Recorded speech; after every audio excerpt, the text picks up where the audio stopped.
Welcome, people. Hi, take your seat, please. Please take a seat.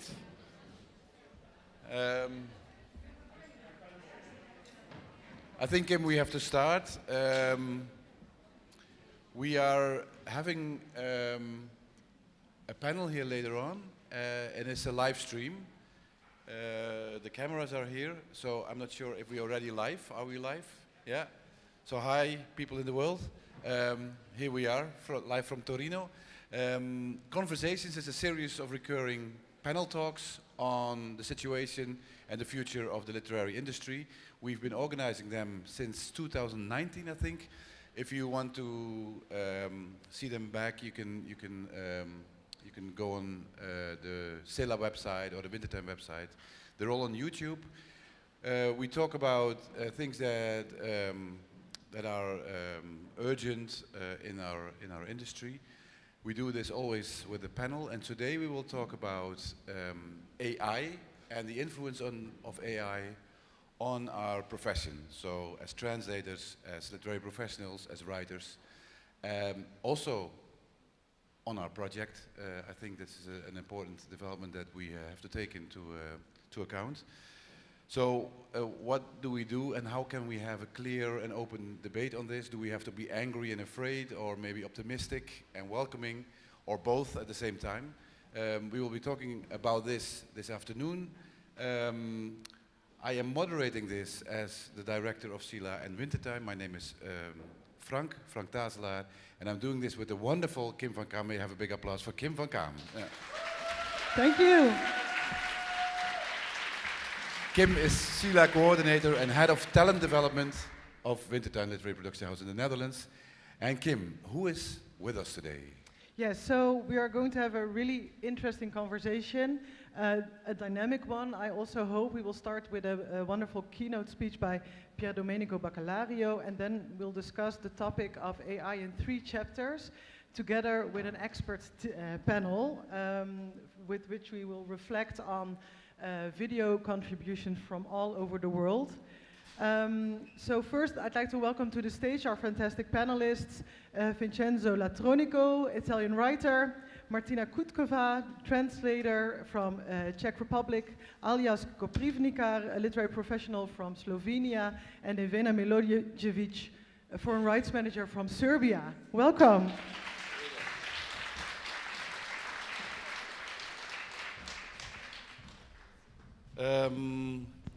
Before we start the conversation with you guys, it's my pleasure, and I'm going to put on my glasses to introduce our keynote speaker that will open our debate. Pierdomenico is the author of children and young adult fiction, best known for the Ulysses Moore series that sold more than 10 million copies worldwide. You're also a publisher? No. No. You founded a publishing house. That's it, yeah. And the publishing house Book on a Tree. And you divide your time between London and Italy, which will be very visible in your presentations because your slides are Italian and your speech will be in English. I will give the microphone to you. Thank you. Sorry, I'm very stupid, yes, because all my slides are in Italian. And not only in Italian, but I translated all my slides this morning. For you, especially, because I thought, I'm in Torino, so why I have to bring my English slides? And so I translated all. So it will be like Netflix. I will speak in English, something similar, and you can read something in Italian. So that's the story. Creativity. Whoa, wow. Please take a look to these photos. They are different because one of them has a value more than $100,000, and one of these photos is nothing because one has been taken by Mitch Epstein, and one of these by me. Which one? Please guess. Mine photo? Left or right? Wrong. So the idea is that perhaps, this is my daughter, perhaps authors are a big part of the creativity process. They are part of the creativity, and they are a big part of what we consider creativity. Without authors, creativity is something we can only guess, in a way. That's the reason we put the name of the author on the cover of the book. We put the name of the band on the concert. We put the name of the architect on a bridge. We want to know who built this, who wrote this, who are going to sing something. And so, in the same way, I think we are interested in the life, the real life of the authors. As much as what they do, we want to know what who they are, why they do something, what they do in their spare time. There is an interesting number. We are selling less and less books in Europe, in Italy particularly, but we are buying more biographies and the story about real people. So less stories, less novel, more real life stories. Why? Because perhaps we are interested in people that are very good in doing creativity and innovation. I think there is a strong connection between creativity and capacity of being innovative. Every time we read something, we are always looking for a meaning or meanings. In connection, when you are reading a book, you try to imagine what will happen next. When you listen to a song, it's the same. When you discover a piece of life of someone who you like, you try to understand if there is something similar between your life and the life of this person. You try always to do connection between people. We love to do connection between human beings. And in creativity, what we love the most, technique, structure, expression, talent, meanings, the result, money, popularity, messages. There is not a big technique here, but here on the left and the right, you can pick one, but there is a lot of ideas and meanings. In a recent poll, they asked to 1 million people, no, 300, a lot of people. They asked them which part of creativity is important: talent, expressivity, meaning, popularity. I think that we love to understand why and where and how ideas come to us. Okay, I've written stories for children for more than 30 years, so I'm a writer. And part of my job is to have an idea of what I can write. Then I have to structure the idea in a plot. I have to decide the format of this idea, and then only at the end I have to write. Idea, intuitions, format and project, writing, and then editing. This is my job. In my job, I prefer the first part.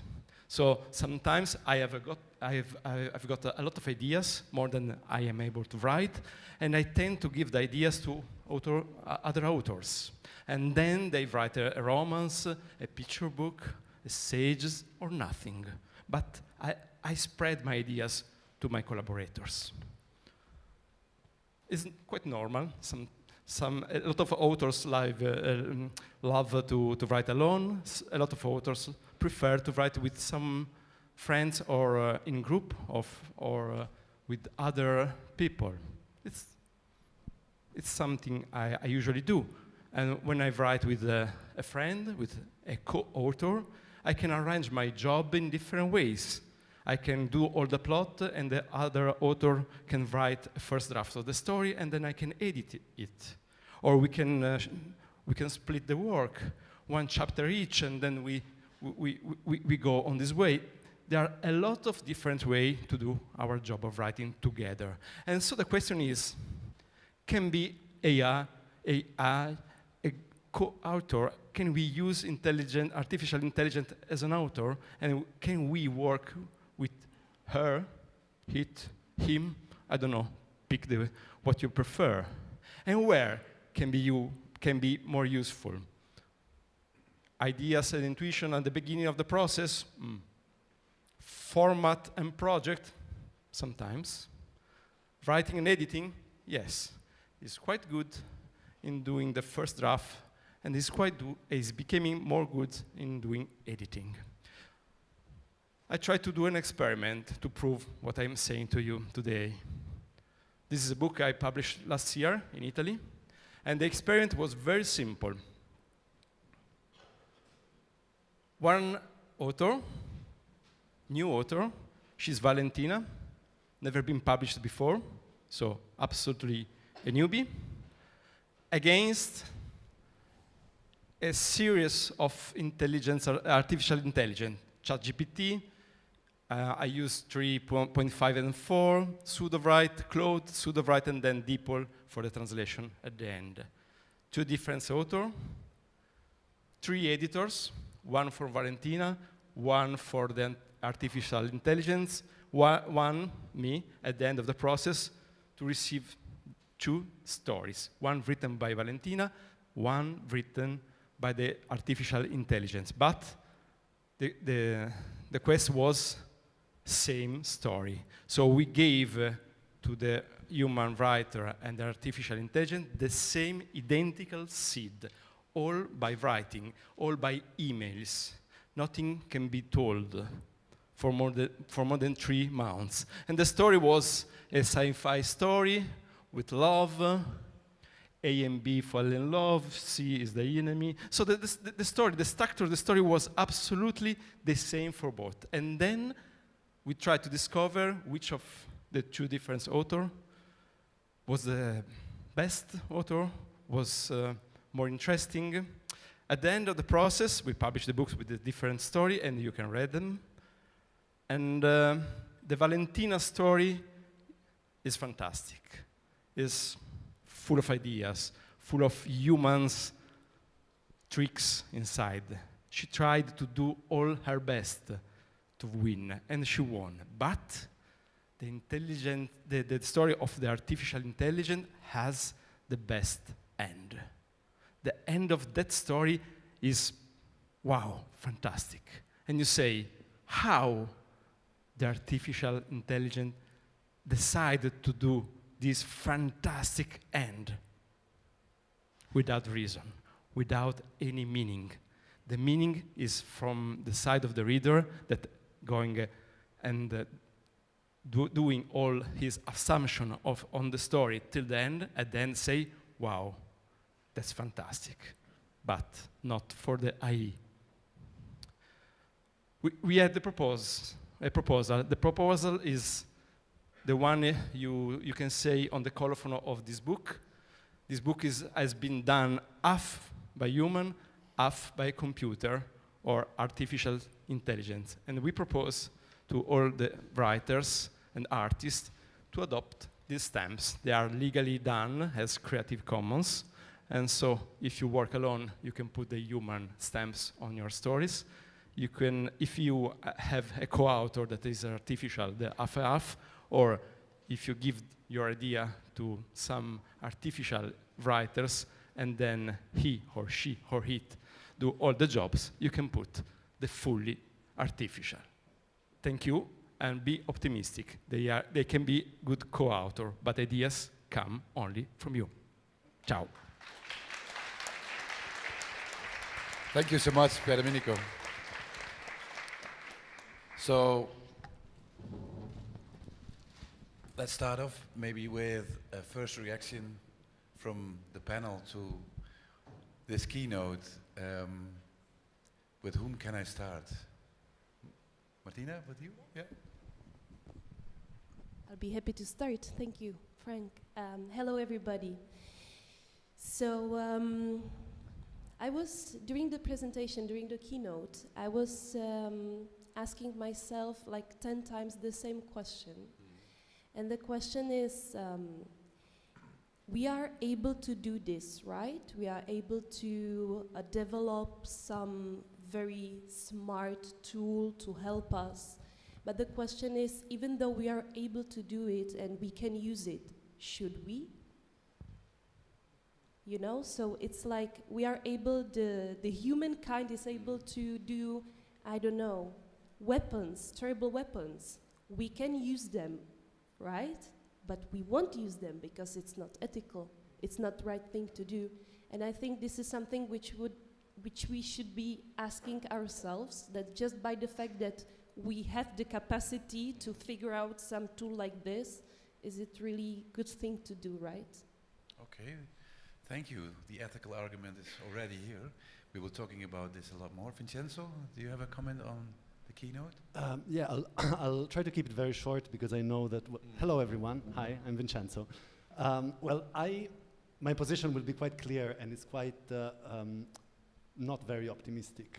Just to begin, I would like to say that even calling it AI, artificial intelligence, is a marketing name. It's like it has an embedded political position. It's like saying you are pro-life when actually you are against the freedom of women. We do not know what intelligence is. We, under every definition of intelligence, which involves consciousness, is not. I would rather call them large language models and take it from there. And I think whenever we talk about AI, I keep thinking about a short story from Jorge Luis Borges about a library that contains every possible combination of characters. It's not intelligent, it's a building. It's an infinite building that we could generate with very simple software, just every possible combination of characters. Well, every story is already there, including both the one that the writer wrote and the one that the artificial intelligence wrote. In principle, I think that we should consider a language model not so much as a person or the co-author, but as a pathfinder within that library. That library exists and existed before we had this technology. We just were less good at navigating it. But if we think, okay, this combination of words, they existed theoretically before, then the interesting question is, okay, I mean, then we start seeing that this tool is just a tool to find them. It's no, not, we are not talking about intelligence. an author. Yeah, clear. Anyone else? Aljaž, do you want to respond? I'm actually, while I was listening Nevena? to this, I will add something. Yeah. While I was listening to the presentation, I really like that notice that the end of the story made by AI was very good for no reason. In my experience from using AI, since I'm a human, after some time I started, and a human working in creative industry, I started using it as another human, so I give it human characteristic traits all the time. So sometimes I'm even mad at it, sometimes I'm frustrated, sometimes it struck me how good it can be. And after some times, what may be pessimistic about all of this is that I also feel that he can do so I said he, in my mind, it's already had some traits. And that's just, I think this discussion could be very fruitful because of that reason. It's not only a tool, we're already giving it so much power because we're considering and giving it traits that we already have. So it's human-like, and that's the bottom line of it. Aljaž? Yeah, I agree with my colleagues. I would not really say, as you said, artificial intelligence, it's language models. And also, basically, of course, there are pros and cons, and I would be really careful how to use it, if using it at all. But in reality, it's nothing new. Basically, intertextuality exists for centuries when we come to this big library of words and everything else. Already in the 50s of the 20th century, there was some traces of use of artificial intelligence. For example, I forgot the author's name, but when he created love letters, for example, and it had a queer narrative even at that time. Or like, for example, avant-garde basically also used some kind of models from algorithms, combinatoric, using different votes, works, etc. The thing is that, yeah, I would agree with the situation that I'm not really optimistical with it. We all use it, and in the industry is getting huger and huger use. I was just talking yesterday with you regarding this situation. Just 2 weeks ago, while editing the book for the festival, I realized that the translator, which I will not name because we are live, used the language-based model for it, and this will become more and more often, and from that on we basically started producing different kind of contracts for translators, that we have this basically addition to the contract that the use of AI or language-based models is not, because it's not fair to other translators that are doing from scratch. And another thing that comes in mind, and of course we will talk about much more regarding this, it's repetition of ourselves. It's not repetition also on good things that we create as humans, as creativity was mentioned, but also all the stereotypes that we are also producing because we are a horrible species. And the thing is also why I'm not optimistical, because we tend to basically use the easy way out, and we are overusing these language models in order to basically make our life easier, and forgetting that it has a lot of consequences, both ecological, for example, that the chat is producing 100 words, it uses 1 bottle of water, 2 other horrible situations that we are doing while using this. But yeah, more on that later, for sure. I was talking too much anyway. Yeah, but it's really interesting because I think it touches on the idea of, we call it generative AI, but what is it really generating? And I think that's really a main question we're discussing here. And also all your reflections really ask for maybe some ethical framework or baseline that we need to consider. So we also thought about that, and we asked an expert to reflect for us on that. That will hopefully give us a good framework to also dive more into the impact of AI on translation and on writing. And for this first video contribution, we asked Paola van Aert to reflect on the ethical implications of AI. She is a Belgian-Peruvian writer and researcher, and through her work she seeks to understand what justice looks like in an increasingly digitalized and atomized world. Paola spent several years supporting global civil society in the responsible, secure and strategic use of technology and data, and she currently works as a researcher at the Vrije Universiteit in Brussels. And in Brussels, she's also part of a talent development project by our CELA partner, De Buren, where she is an upcoming and inspiring thinker of literature and debate. So let's watch her video, please. Hello to you all. It's a pleasure to join today's discussion through this video. My name is Paola van Aert, and I'm a Brussels-based writer and researcher. I was invited by CELA to introduce the first round of this discussion about the impact of artificial intelligence on literature. As I understand it, rounds 2 and 3 will provide some much needed space to reflect on the impacts of AI on writing and translating respectively.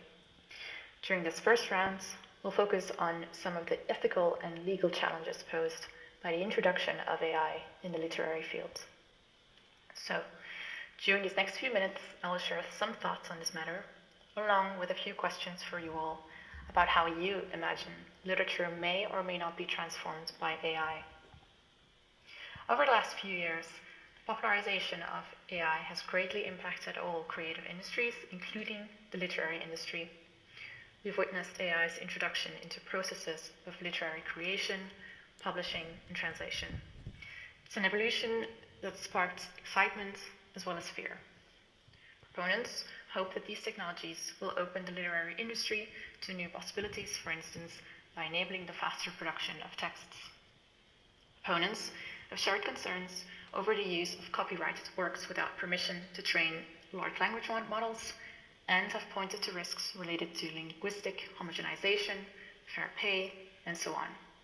I am, of course, curious to hear which hopes or concerns the member of the panel would like to share. In writing about the work of art in the age of technical reproducibility, Oliver Benjamin wrote that we should not ask whether cinema and photography were art or not, but rather that we should ask how the nature of art is transformed by technologies. I propose that we approach today's question in a similar vein. I propose that today, we and you talk about how the nature of literature is transformed by AI. So, to answer the question of how the nature of literature is transformed by AI, I suppose we must first define the nature of literature. To me, two things are essential to literature. I invite you to challenge me on this definition during the upcoming discussion. First, when I speak of literature, I do so from a material perspective. What I mean by that is that to me, literature is always about the labor of human imagination. There is no literature without the people who do the work of engaging their imagination to write, translate, and read. Second, I consider books to be communicative technologies. Writing allows an author to communicate with their environment. Translating allows a translator to communicate with an author, and in sharing literature, a reader is able to communicate with an author and vice versa. Of course, books by design do not invite reciprocity in the same manner as, say, a telephone. Of course, we cannot use books to physically talk or see other people, and obviously I'm not speaking to you today through a book, but through a pre-recorded video on a computer. In a way, it's true that books aren't designed for this type of reciprocity, but in another way, it isn't true. In my view, books do, in their own way, create room for reciprocity. Last August, the AI Act came into force. As the EU's attempt to regulate the development and use of AI, the regulation is looked to as a tool that could allow us to handle some of the concerns I shared previously. The AI Act introduces potentially useful safeguards. For example, it imposes transparency obligations which would allow users to know when content was generated by AI and whether or not a human review took place. However, these obligations are not imposed on all content. Additionally, the AI Act lacks proper protections for literary creators. For instance, we know that existing generative AI models have been trained on copyright-protected content without the consent or without any remuneration for literary creators. Overall, it's become apparent that the current legal framework of the EU, which of course stretches far beyond the AI Act alone, fails to adequately protect literary creators in the right to decide over the use of their work by generative AI, as well as their right to fair compensation for the use of their work. As you may have noticed, I just used terms like users and content. These are both legal terms which I'd honestly be glad to avoid, not just because I'm not a lawyer, although I admit that may be part of it, but mostly because I feel that one of the reasons why the current EU regulatory framework fails to adequately protect literary creators is that it fails to sufficiently distinguish content from literature. I'll try to explain why by highlighting one other concern related to the popularization of AI. A while back, 3 creative writing teachers wrote a guide in which they explained their stance with regards to the use of Gen AI in the field of writing studies. In the guide, Jennifer Sano-Franchini, Megan McIntyre, and Maggie Fernandez scrutinize how Gen AI may impact the purpose of writing. They point out that text generative AI technologies are primed to write answers. This is a stark contrast with people. As for people, the purpose of writing is to build connections with others. The purpose of writing is to cultivate relationships with each other and with the world. The purpose of writing is reciprocity. In 1989, the Canadian scientist and peace activist Ursula Franklin spoke about the importance of reciprocity during her delivery of that year's Massey lectures. According to Franklin's definition, reciprocity is some manner of interactive give and take. It's a genuine communication among interacting parties. Once technology is interposed, Franklin said, reciprocity, the give and take, can become distorted, reduced, and even eliminated. She pointed out that modern technologies are frequently designed to make reciprocity impossible, and that communicative technologies thus risk becoming non-communicative technologies. When there is no reciprocity, there is no need for listening, said Ursula Franklin. There is then no need to understand or accommodate. So, dear panel, I would like to ask you a few closing questions. Is it possible to engage with AI without it changing the reciprocity that is part of the nature of literature? Should we even care that much about reciprocity in literature? But if we do, how can we protect it? And should we look to legislators, to ourselves, or to each other to do so? Thank you for listening, and I wish you all a fruitful encounter.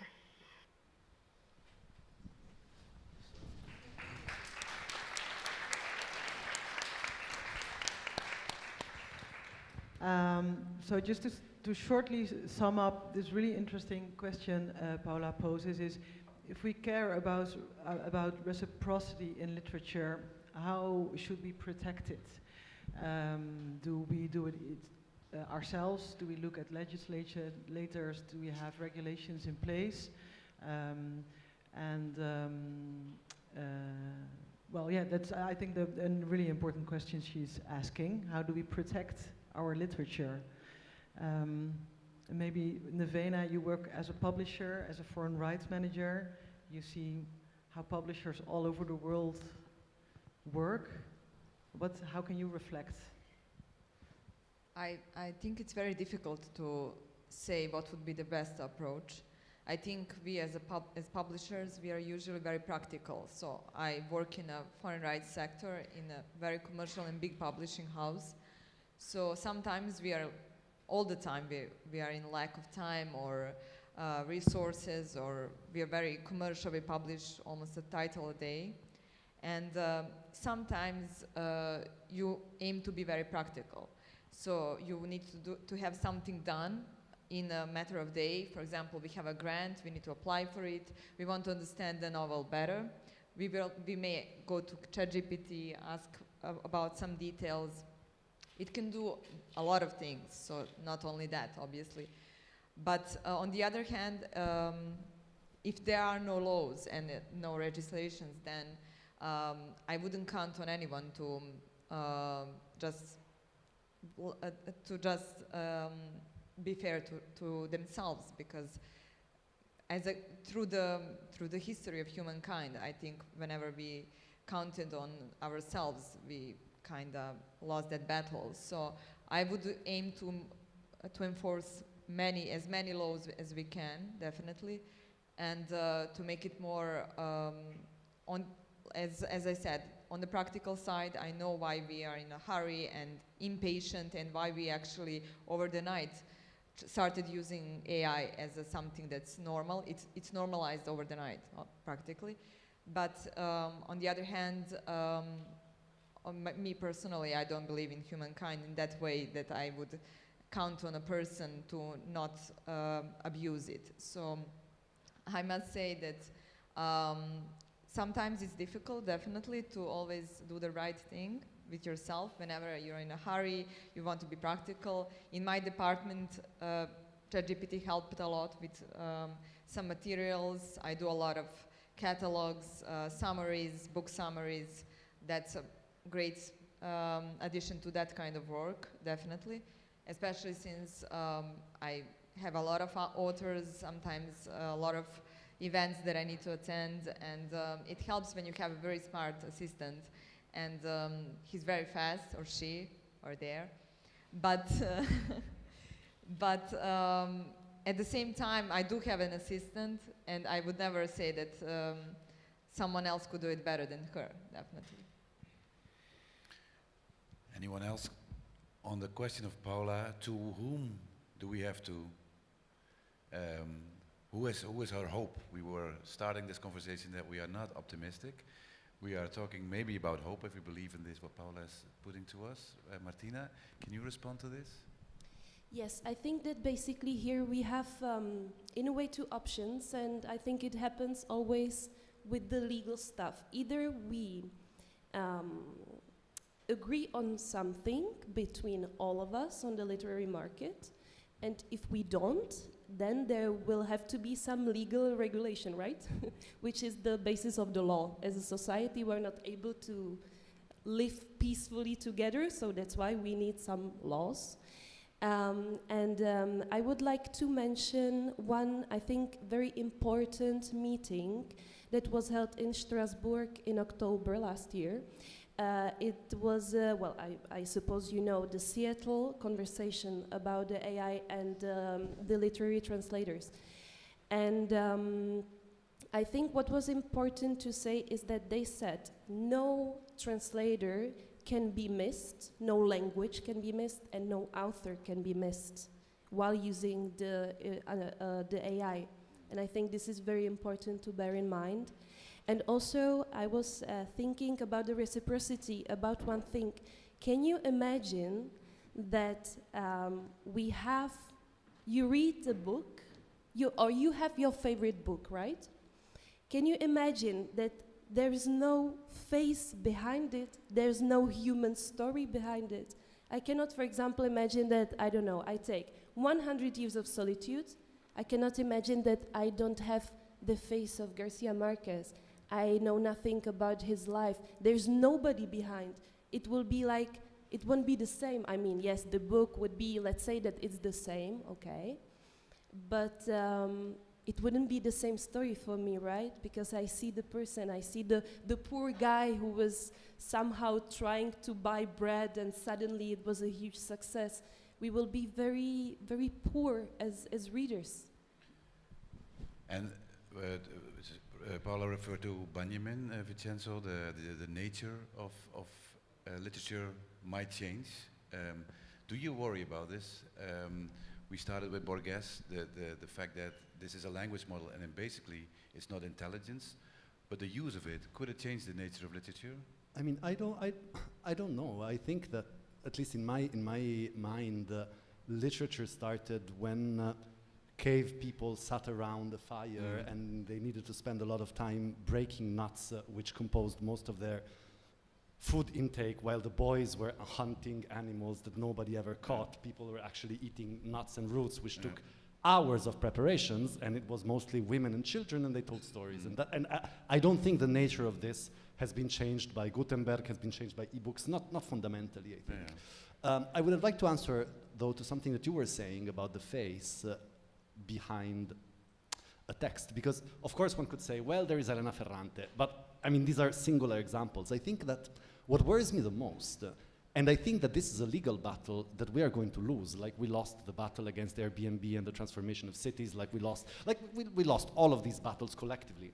And what concerns me the most is not the absence of a face, because you know, you can read Homer or Elena Ferrante and that's fine.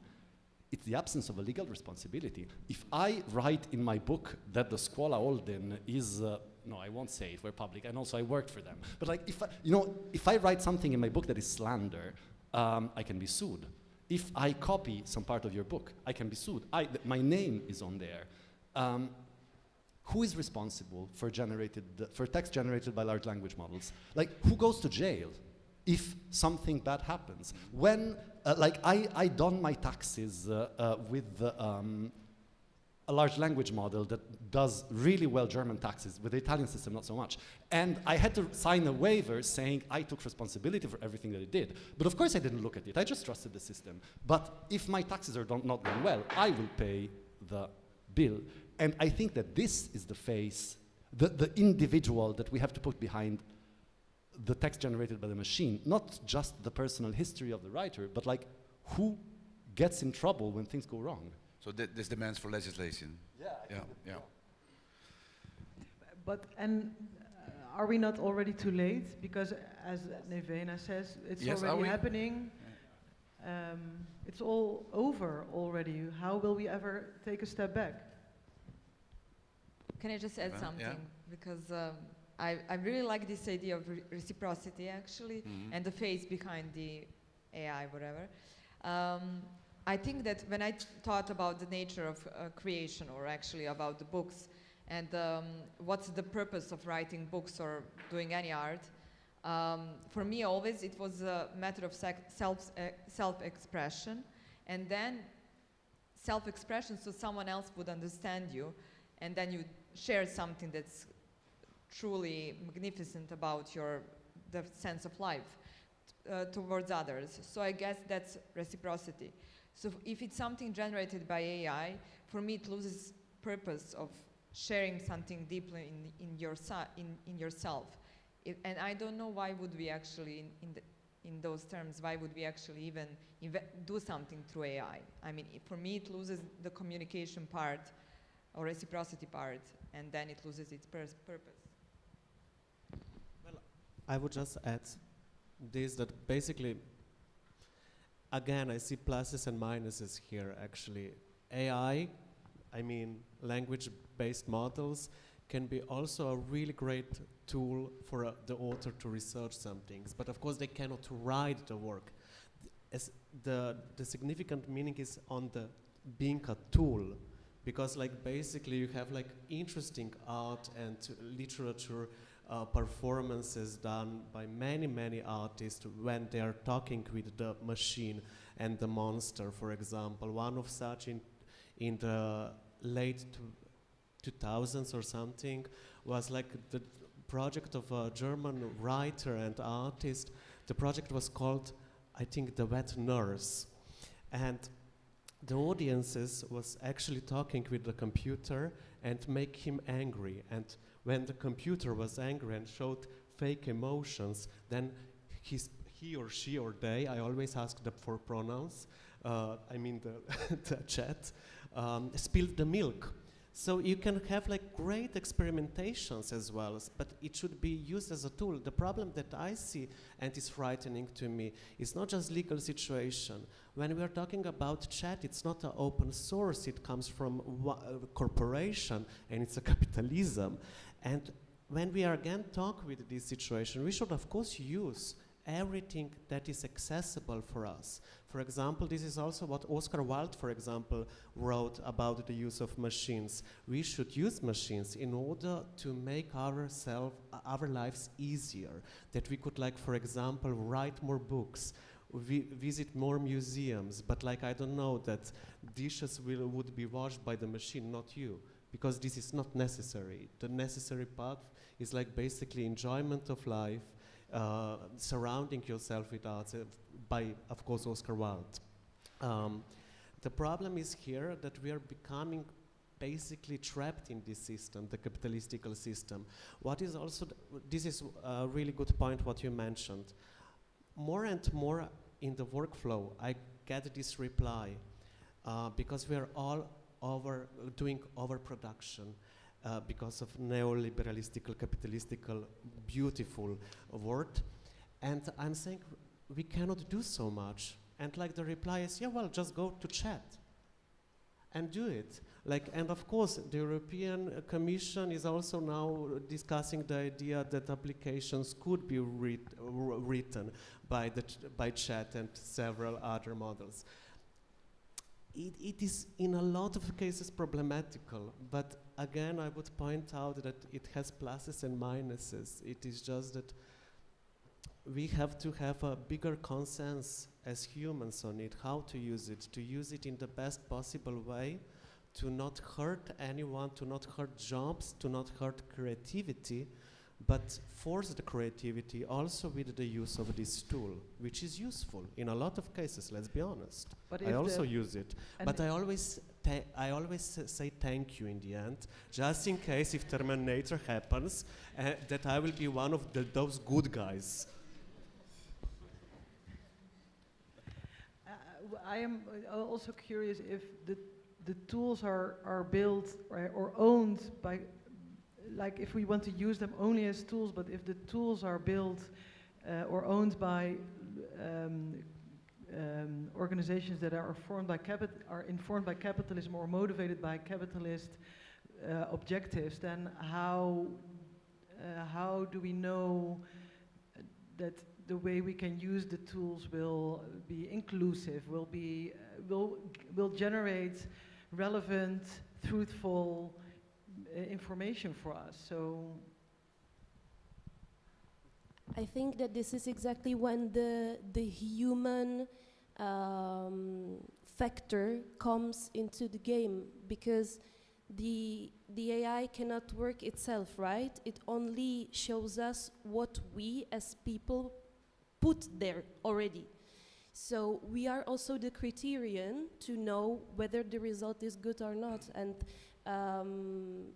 again, to this event or this encounter of Seattle, the literary translators usually, they were saying that they use AI, yes, but for very concrete, specific cases, not for 20 pages of the book.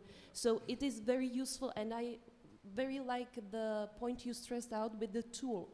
It's a tool that can help me, yes. If I'm looking for a word and I'm going crazy and I spend a week thinking about just one word I need to translate, of course it's wonderful for me to have AI and to help me out with this. But then I am the criterion who decides, okay, this is a good one, because in a way I know what I am searching for. I cannot just concretize it, so let's use AI for this, yes, but just for specific cases. Not like publishers who would tell you, okay, so instead of 18 euros, I will give you 5 because you will do just the proofreading of the AI, right? Right, yeah. Thanks. I think I'd like to move on because we divided this this panel this conversation into 3 chapters. We just talked about legislation, legal impact, and ethics, of course. We would now drive into, and that's a great bridge you made, Martina, into translation. With the questions, should the literary translator take a position as an artist, linguist, expert, scout, ambassador, literary professional? How can we support these positions with the use of AI? We have asked Bojana Bodimir to make a video for us. She is assistant professor at the Dutch Language Institute and Literary Department in Belgrade, where she teaches translation and language acquisition. As a researcher, her work focuses on translation studies. Her interests also extend to the sociology of translation and the integration of technology in translation training. In addition to her academic pursuits, Bojana is an accomplished translator with experience translating in a wide variety of genres: fiction, non-fiction, theater, dramas, graphic novels, and she was also part of CELA too, as a translator. Hi everyone, hope you're all having wonderful time networking in Turin. Let me introduce myself. I am Bojana Bodimir, Associate Professor at the Dutch Studies Department in Belgrade. And I also had the pleasure of participating in the 2nd edition of CELA as a translator. Thank you, CELA, for inviting me to this discussion and giving me the opportunity to share my thoughts and ideas about the role of AI in translation, a subject that is both fascinating and rapidly evolving. Studies are constantly showing improvements in accuracy, fluency, and the ability of AI systems to solve even complex problems. As you can see, it is no longer a question whether to oppose or fear AI. Instead, we should consider how to integrate this technology into our workflow effectively. If we fail to engage with it, it could be used in a way that is harmful to our profession. For instance, some publishers are already publishing or planning to publish books solely translated by AI, raising serious concerns about the quality and ethics. So as translators, first and foremost, we should understand AI and its limitation, educate the public, the readers and the publishers, and advocate for standards that will preserve the quality and integrity of our profession. So, according to a survey of European Council for Literary Translation, many translators are already using this technology, but more importantly, are being approached by publishers to post-edit AI-generated text. This can have strong impact on the rates translators are receiving, and therefore we must step forward as critics and advocates. AI is being introduced to us without sufficient discussion, so we should initiate those discussions with other translators, publishers, institutions, and all the actors in the literary field about the integration and use of AI. If we don't do this, we will be left to navigate an unregulated field, and each of us fighting for ourselves on individual level.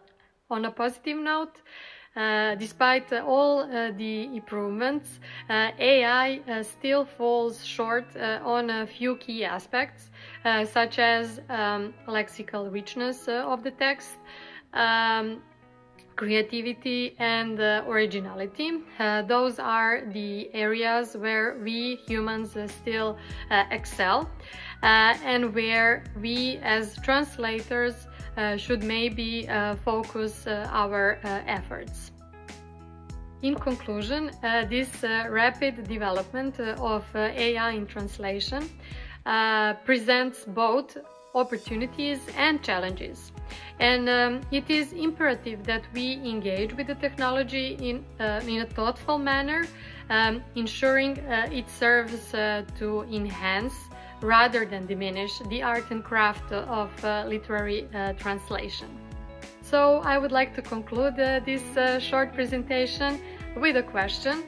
How can we as professionals establish standards and guidelines that will ensure that the AI is integrated in a manner that supports and enhances the quality and ethics of translation instead of undermining it. Thank you all, and have fun in Turin.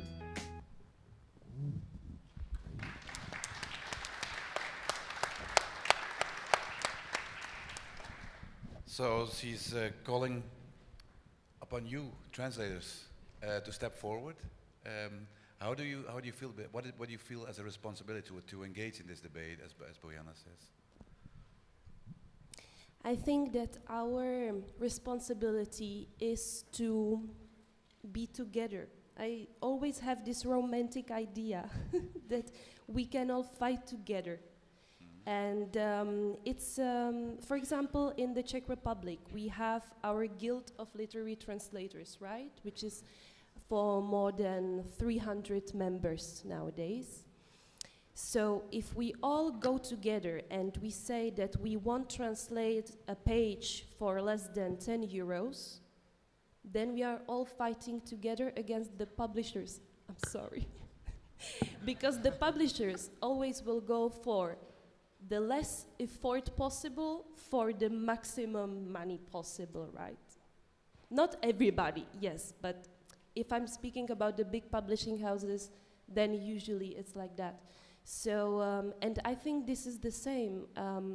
If we all are together, at least on the national level, but I would say that ideally on the European level, and we really ask for some regulation, I think that would be very useful, because as individuals, it's basically impossible to face this.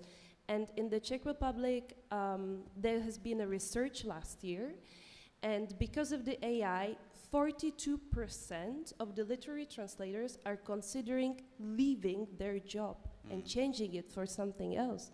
It's almost half of the people. And we have no students for translation studies.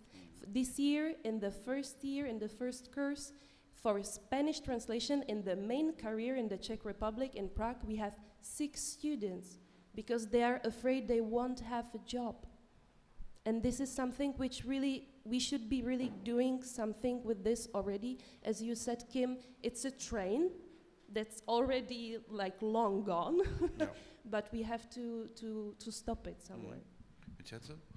Yeah, I think when we talk about these topics, there's always a risk of being very generic. So I would like to try to be very specific. I worked as a translator for 2 decades, and what strikes me is that when we talk about the way that LLMs are impacting translation, we talk about quality in terms of the quality of the output, how good is the text, and we talk about cost. This is what entrepreneurs talk about, quality of the product and the cost of the product. And as a translator, as a self-employed, you are an entrepreneur in some ways, you're a freelancer, but you're also a worker. And I would like to talk about what changes in the work. First of all, when I started working as a translator, I translated catalogs, especially catalogs of light switches. I don't know why. There was this big catalog I did every year. It was 700 pages. It did half of my income. It was terrible. It was a desert of boredom with some oases of horror when you did not understand the word. I would wish on no one this kind of job, and it's great that an LLM can do it, and they can do it in a great way. My plan for this talk was to talk in Italian at the beginning and have ChatGPT translate live into English, but then I forgot my phone charging, so I cannot do it. But because these systems work, and like they're gonna do such an amazing job at translating light fixtures catalogs. Good for them. But this, and I think that you know, if there's fewer translators who do this work, it's better for humanity in general. But this kind of work helps you build a profession and build a career. I was doing those translations for €7 a page, dying of boredom. Now I'm doing a multiple of that, translating some really great literature for some of the best publishers in Italy. I was able to get at this point only because I had a bunch of shit jobs that allowed me to learn. And my rates slowly climbed and my experience slowly climbed. So if you think about the quality of the work, the question is not, will LLMs translate everything? I don't think so, even just because unluckily literature is becoming some kind of luxury item. And luxury items can pay much for craft, they can want. I have no fear that the super famous translators, Anne Goldstein, will not be replaced, who is the American translator of Elena Ferrante. She will not be replaced by an LLM. The question is, how do we produce the next Anne Goldstein? How will young translators get there? How will they learn? And this question has no answer, except if they're rich and they can work for free. And the second thing I would like to point out, because you know, you talk about collaboration, you talk about integrating the tool, something that is not very often said is that post-editing sucks. It's terrible. It's, I must admit, I did one translation without telling the publisher, just post-editing it. I threw it into DeepL and reworked it. It was a very bad book, but I was in a rush, and I regret it, but ultimately I did a really good job, I think. I had like a 30–40% increase in productivity. I made more money, but the work was desperate. Like, I love translating, it's fun. Sometimes it's boring, sometimes it's fun, sometimes you get lost in the choice of a word. You don't get this in post-editing. In post-editing, it's just rote repetition and correction of the mistakes of a machine. It's less enjoyable for the worker. And I think that this is also something I'm pessimistic about, because yes, we can integrate the tools, yes, we will be more productive. Maybe if we unionize, we will even make the same money or just like a little less money. There's gonna be fewer of us because nobody will translate the light switch, it's good for them. But the work will just have gotten worse. And there is no answer to that, there is no solution, it's just worse. Sorry. And No, yeah. Yeah. Thank you. I'm curious how maybe this side of the panel feels like from the perspective of literary organizations and publishing houses, how they can take maybe a responsibility or a solider position to protect this position of the literary translator, or this also the profession of literary translator. Well, definitely I agree with everything you said. I mean, I feel like when we have innovations of any kind, sometimes the weakest part of the mechanism is harmed the most. And I don't say that, I think that translators over the history of publishing are pretty much in a very bad position already, so without AI. And what I like about CELA, I must say, is that it gives so much importance to translators, and I really like this, being part of it. On the other hand, I must give an example of good practice, because I am a very practical person, from my experience. So I have a new project among the publishing house that I work for. I represent Serbian authors internationally. It's something that happened at the same time when the AI was invented. And I was able, through ChatGPT, actually to make Serbian literature, which is not something that's easy to read in America or US, UK, whatever, make it more approachable. So some agents already use AI to read less known languages. Sometimes I make summaries very fast, sometimes sample translations. But it was never a question that we will use actually any translations made with AI in our publishing house as a part of the book.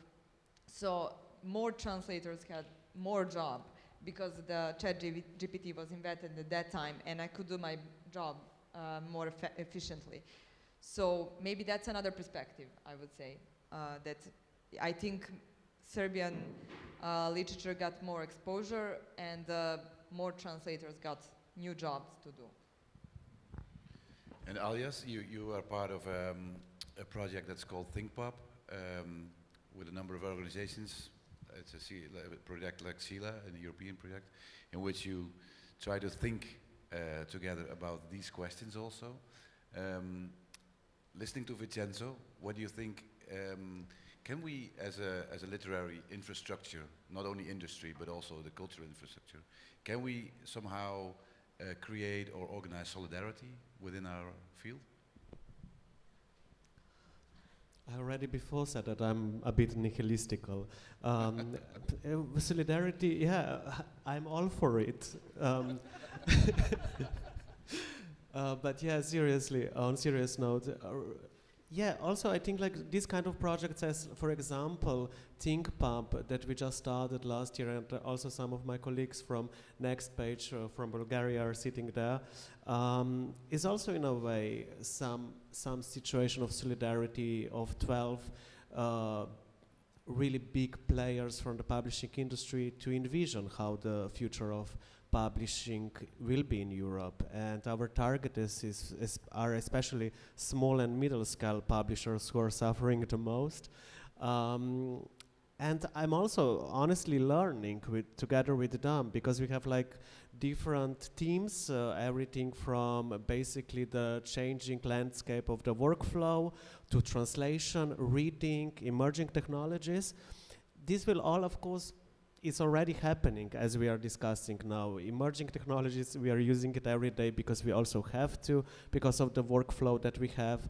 Also, we have really, when you're talking about solidarity, we have to be really, as you also said, basically to find this dialogue in the collective, that collectively we fight against it. And a really important thing when it comes to festivals, publishing house and everything else, we are still basically protecting literature that is not easy read. This is also a really important situation. With chat and this kind of tools, we are really losing critical thinking, and basically we are simplifying everything. And this is a great tool also that basically can be hijacked with from some certain situations in political hands and so on. So really, really in short, what I want to say, like basically, yeah, we have to act as a solidarity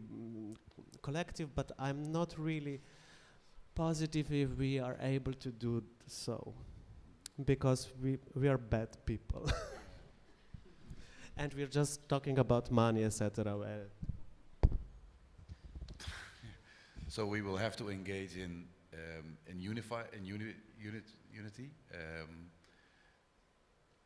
Do you think, from your perspective, Martina, that trying to unite, trying to raise a voice, you have the right pathway as translators? Is the guild, for instance, as you mentioned, is that the pathway? Or do you see other pathways, maybe through the university or other possibilities?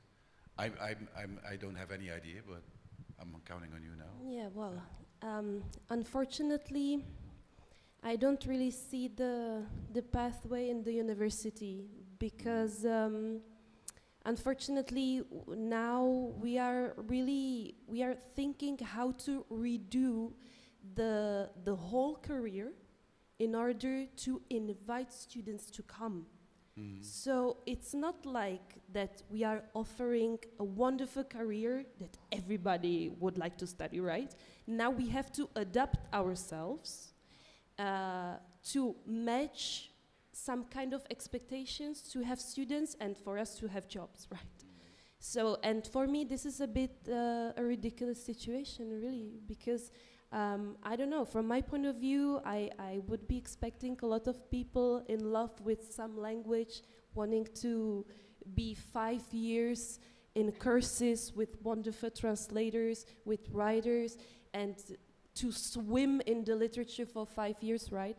And it's not like this anymore. So this is a bit tricky. At the university, I really don't see the power needed. Maybe in the Czech Guild of Translators also we have another organizations like Translators of the North.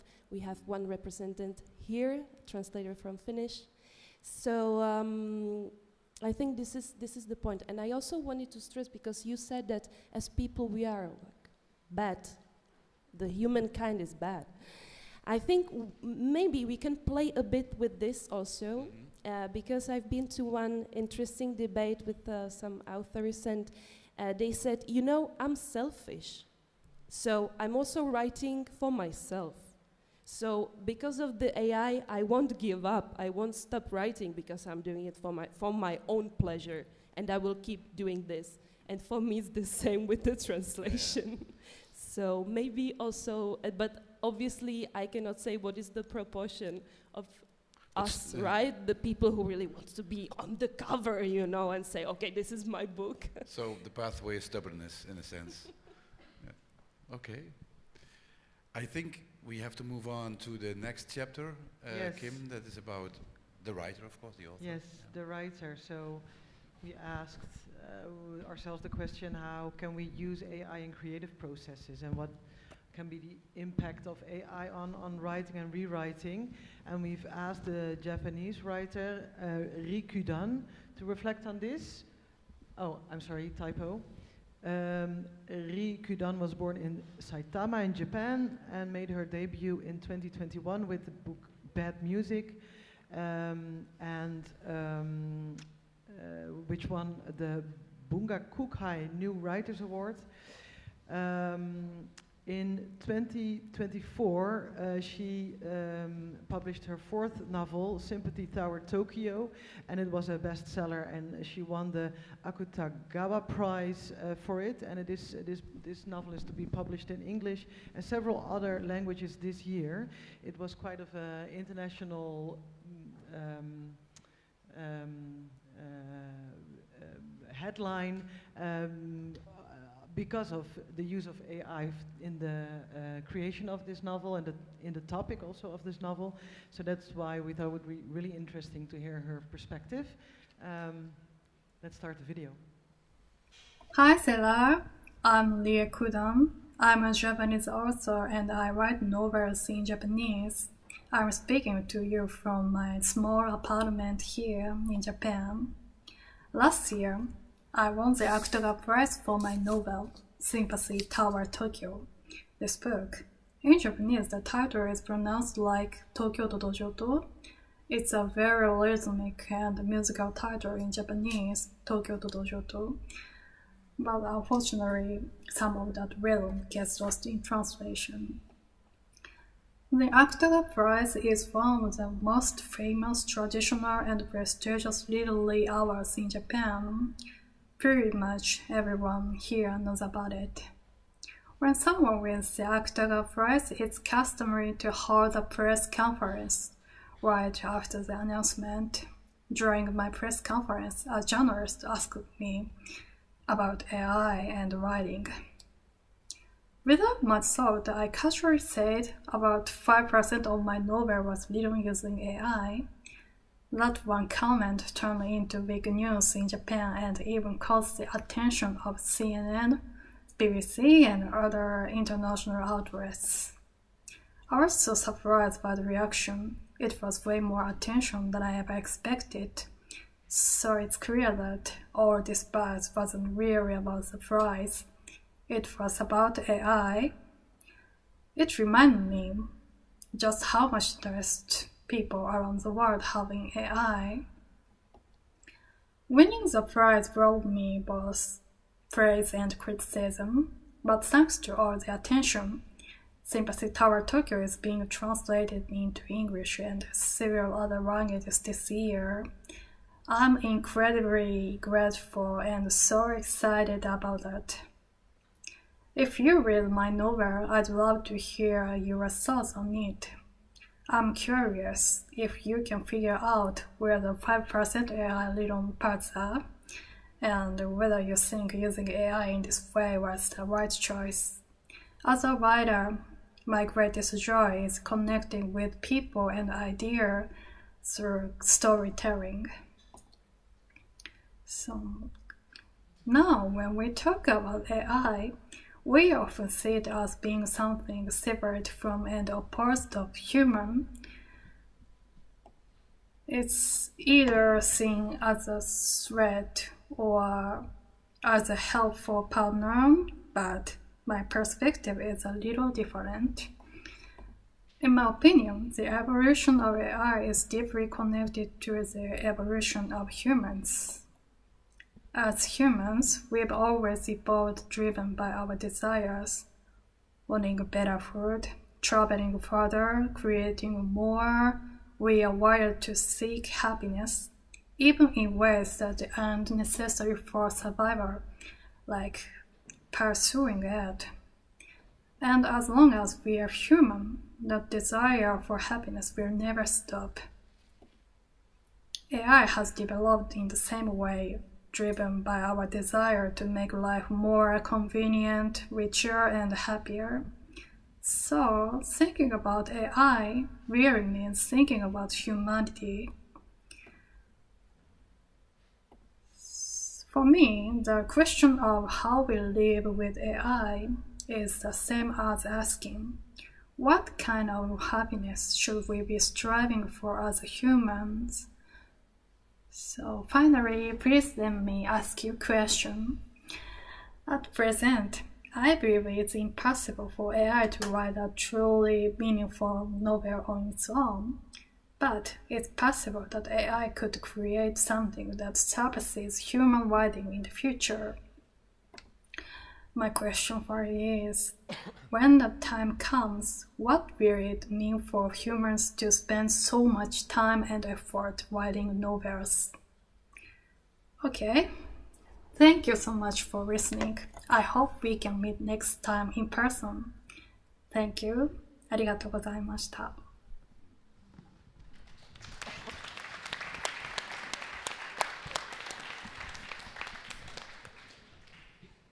So,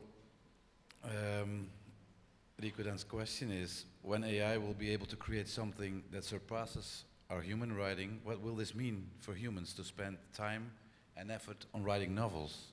Will we still do it, Vincenzo? I'm very fascinated by this perspective because I think it's the right way to see it, which is who will decide when a book written by AI will surpass human writing? What does it mean? Well, it means that we humans read it and say like, oh my God, this is amazing. This really speaks to me. This says something about the way I feel, says something about what it means to be human. This sequence of words, which already exists in Borges' library, in the same way that a cloud can look like my uncle. And, but no, it's true. I mean, you know, something generated without the idea of meaning, we project meaning on it because we recognize it from a part of our life. And so I think the question is, even at that point, whenever I have toyed with writing with some large language models, or like with, coming up with ideas. And ultimately, it's a person who decides, well, this idea goes here. Why? Why does this idea go? Why, among the million books that an LLM can generate, one gets to be published and we say, well, this is a surpassed human writing finally? Well, because a person said, oh my God, this is me. Ultimately, that final act of saying, okay, this is what I put in. This speaks about my life. This speaks about my experience. This cloud looks like my uncle. It's a person, who recognizes his experience and says, okay, this talks to me. Just like she probably generated a bunch of descriptions and said, well, wait a second, this one is good. I'll put it in chapter 17. Well, this is just like, in a dictionary, you have all the words, you pick one, and you say, okay, this represents my experience. It's possible that at some point, an LLM will guide us to a combination of words that really describes what it means to be human, which is the point of art. But then it will be a human who will say, well, this describes my experience. This is, yeah, I'm repeating myself. I had another point, but maybe let's do No, go ahead. Or do you want to respond first to Reese? I must say that I'm still thinking about the video because I can say there is something really mystical about it, especially since she started her speech with translation of the title, saying that something is already lost in the translation of the title. So we already lost something only looking at the title, and then there is the explanation about that there is that mystical part in her novel, we don't get to decide, which we cannot guess because she made a mystery. How did she use AI and which parts are invented? And I must say that when I listen to her, I think there is some truth in that when I think about AI, sometimes I think about phones and how they changed our perception of the world and the way we live, definitely, and dramatically, and also the way we read. I mean, we don't have enough concentration to get to the end of the page and not check on our phones.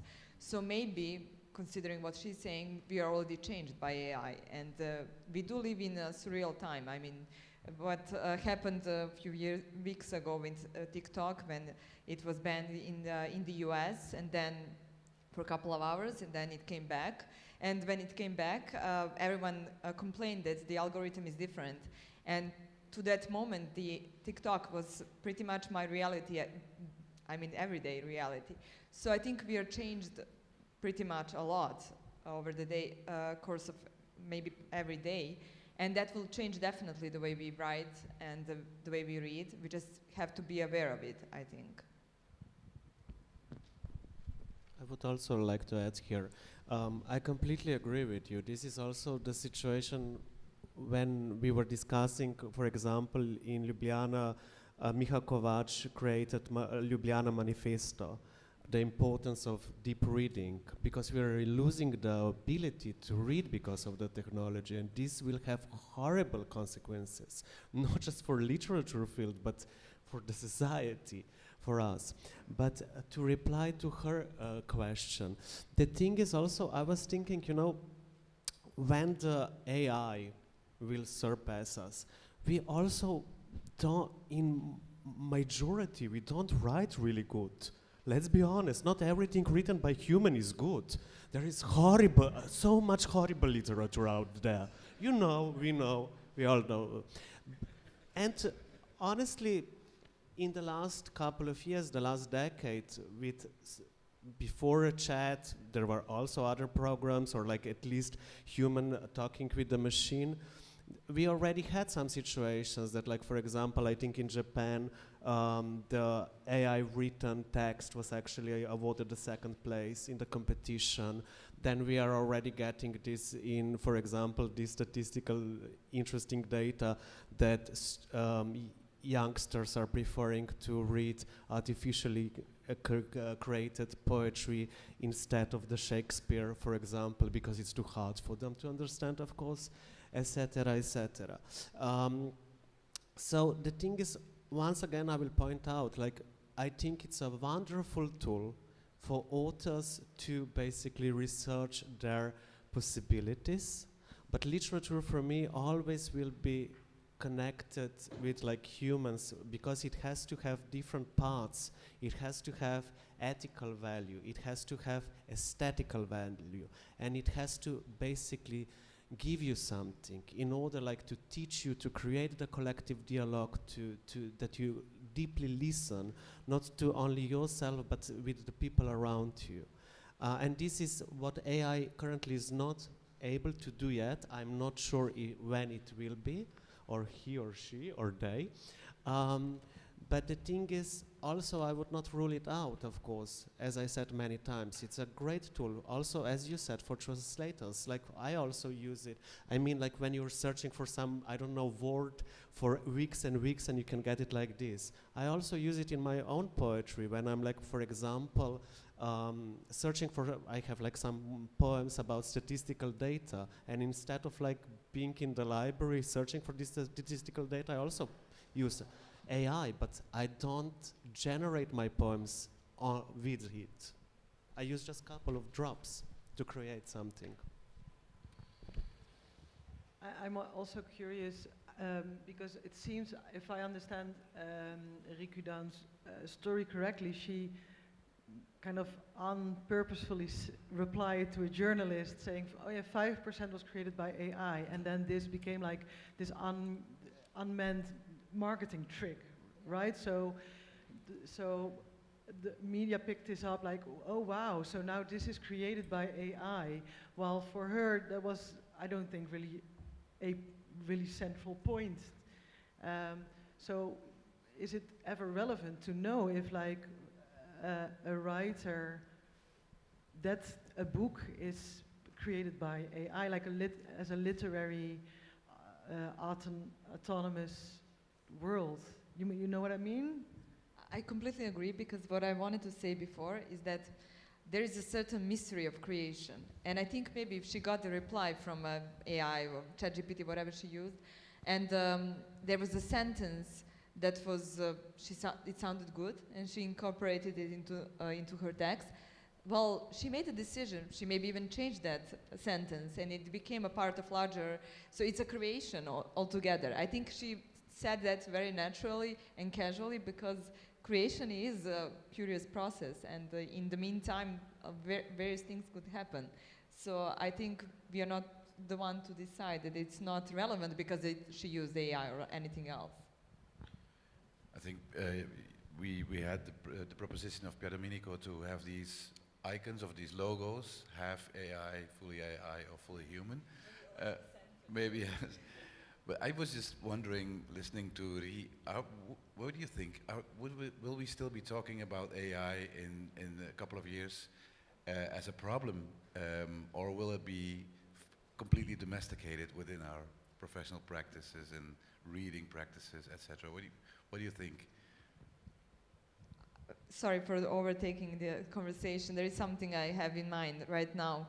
So there is a big Serbian author who, the only Nobel Prize winner, his name is Ivo Andrić, and the most famous novel he's known for is called The Bridge Over Drina River. So the point of the whole novel is that there is a bridge that was built during the in the Ottoman Empire in Bosnia, and all the local people opposed to it terribly. It was the biggest tragedy in the village, because their destiny was changed by that, and the noise of the building and everything. It was a beautiful, today it's one of the most important sites in the Balkans. So it changed their history, actually. The novel itself was written because of the bridge. And over the century, because the novel covers a long time, decades or maybe even centuries, there are new renovations that are happening. And village people always oppose to it, and then they get used to it. So whenever I see some renovations around Belgrade, where I live, even the ones that I oppose to, because there is corruption, there are all things happening around it, I know that after some time there will be another topic and other issues, and I will change my attitude. Any thoughts on this from your side? I think we are, the news is dominated by AI or by the language today. It was all over with DeepSeek and the legislation there. But do you think this is a time of adaptation, or will it remain something that we cannot use to? Martina?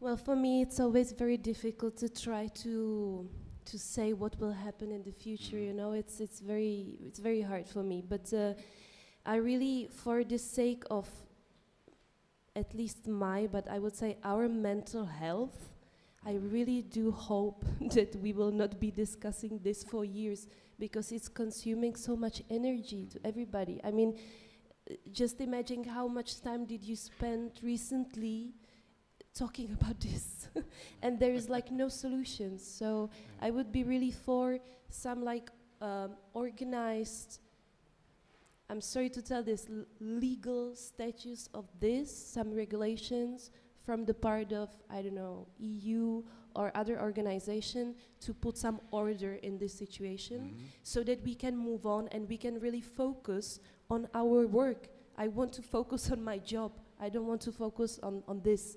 I don't want to face the difficulties all the time. I want to be home, open my books, my computer, and just work peacefully. I completely agree with you regarding this, because like, let's be completely honest, the last 3-4 years, almost every literary event, every book fair has something on AI. We heard each other so much, we're constantly discussing everything and we don't have answers to questions, not the final ones. But yeah, I would agree completely with you, and I think this is a good answer actually. Let's stop asking ourselves and talking only, but act. And I hope that European Union is preparing some legislation, so I really hope that it will get through and that we will have some piece of paper in order to get around. And also I would just ask ourselves to think a bit more in when we are using this tool. This statistical data that I said before, 100 votes cost 1 bottle of water. And look around the environment, etc. You don't need to use artificial intelligence, chat, etc. for the unnecessary skills, or I mean tasks. But like, of course, for important ones, we have to be moderate. Moderation is the key here, I would say, and legislation. And being more kind to each other, from publishers to translators, from translator to authors, because yeah, I guess this is my intake. After hearing all this, Vincenzo, is this also your perspective, that legislation and moderation is the way to go, and maybe also to not address it all the time? Yeah, I mean, I think it's going to be completely normalized. I completely agree. Whether for good or for bad, you know, also COVID has been normalized. Also, the invasion of Ukraine has been normalized. Like, we know, like, I agree with what you said about the river on the Drina, but, you know, we also normalize things that we'd rather not have had.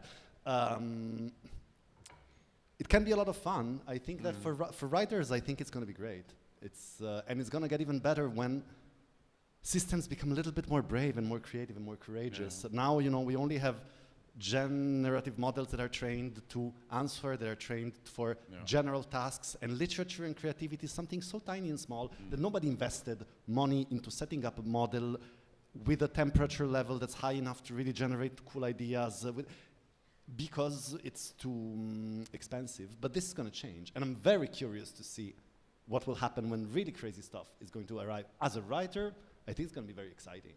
As a translator, it's going to be a catastrophe.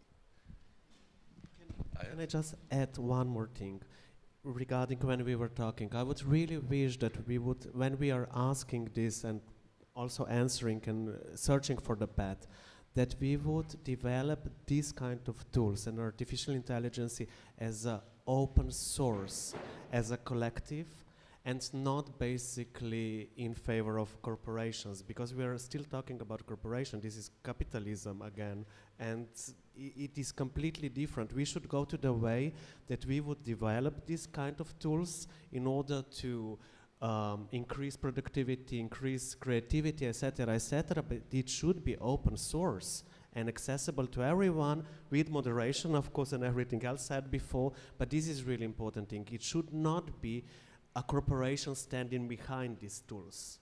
This is, I think, really crucial.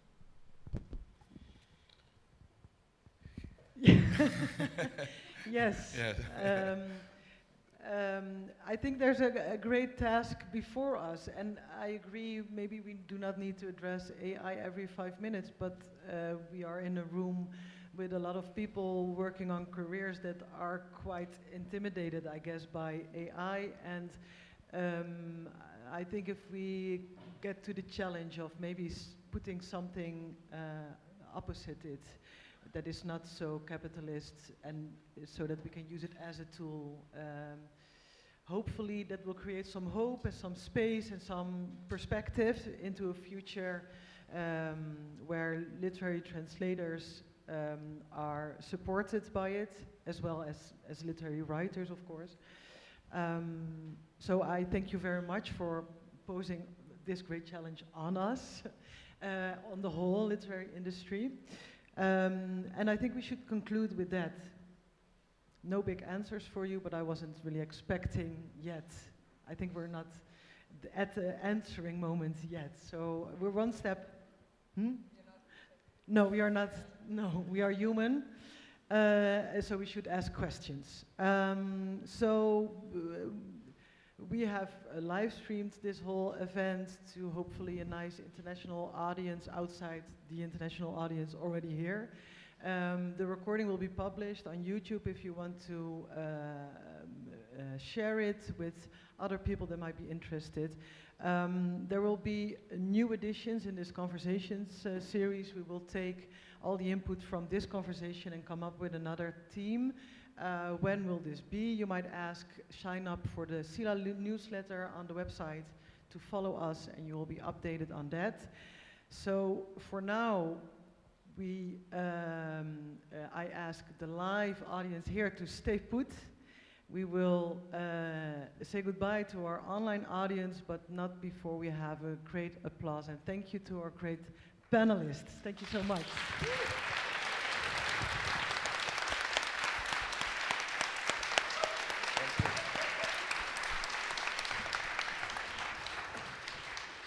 Okay, are we offline?